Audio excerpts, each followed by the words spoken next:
நீங்கள் ஏன் இப்படி பேசிட்டுக்கிறீங்க? நான் பிரபாகரனை சந்திக்கலைங்கிறேன். நீங்கள் 8 நிமிஷம் சந்திச்சுங்கிறீங்க, ஒருத்தர் 10 நிமிஷம் சந்திச்சுங்கிறாரு, ஒருத்தர் இந்த படம் பொய்யுங்கிறாரு. இப்போ இந்த சந்தித்தது உண்மையா, இந்த படம் பொய்யுங்கிறது உண்மையா, எதை நம்புறீங்க? இப்போ நான் சொல்கிறேன், நான் எங்கள் அண்ணனை சந்திக்கவே இல்லை, இப்போ எதை நம்புறிய? நம்புறீ இல்லை, போயிட்டே இருங்க. வேறு ஏதாவது கேள்வி இருக்கா? வேறு ஏதாவது கேள்வி இருக்கா?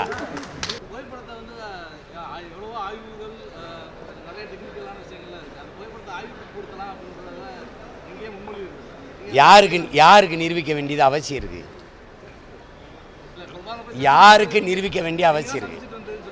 நானும் சந்திக்கவே இல்லைங்கிறேன். இப்போ யாருக்கு நிரூபிக்க வேண்டிய அவசியம் இருக்குது சொல்லு. இந்த கொஸ்டினுக்கா, அந்த இப்படி பேசிட்டுருக்கிற கொஸ்டினுக்கா யாருக்கு நிரூபிக்க வேண்டிய அவசியம் இருக்குது? எனக்கு அதுக்கான தேவையும் இல்லை, அவசியமும் இல்லை.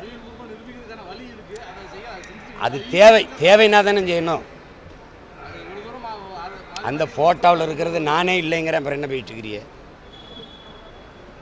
சந்திக்கவே இல்லைங்கிறேன், திருப்பி பேசிட்டுக்கிறீங்க. முடிஞ்சல பிரச்சனை. வேறு ஏதாவது இருக்கா கேள்வி?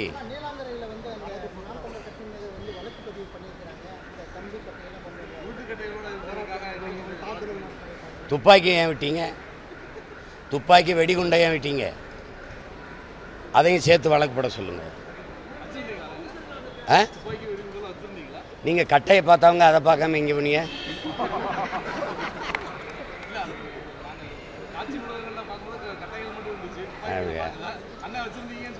இனிமே கவனிச்சு பாருங்க. வேற ஏதாவது இருக்கா?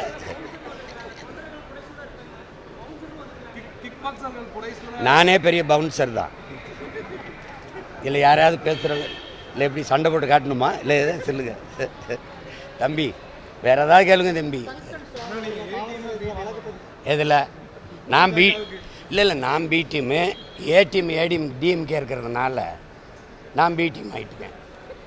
பிஜேபியின் ஏ டீம் வந்து திமுக, பி டீம் நாங்கள். வேறு ஏதாவது கேள்வி இருக்கா? ரத்து பண்ணுவாங்கன்னு எனக்கு தெரியும். மக்களுக்கென்று ஒரு படை இல்லை என்றால் மக்களுக்கென்று ஒன்று இல்லைங்கிற மாவோ. இந்த மண்ணில் என் மக்களுக்கென்று ஒரு படை இருக்குது.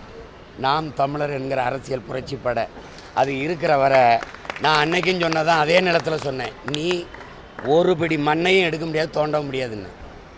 இது தன்னெழுச்சியாக என் மக்கள் கிளர்ந்தெழுந்து போராடிய போராட்டத்துக்கு கிடைத்த வெற்றி. இதில் யாரும் சொந்தம் கொண்டாட முடியாது. பிஜேபி நிறுத்தியதுன்னா கொண்டு வந்தது யார்? திமுகவின் தீர்மானத்தில் அது அந்த தீர்மானத்துக்கு கொண்டு வரப்பட்டதுன்னா ஏலம் விடும்போது மௌனமாக இருந்தது ஏன்?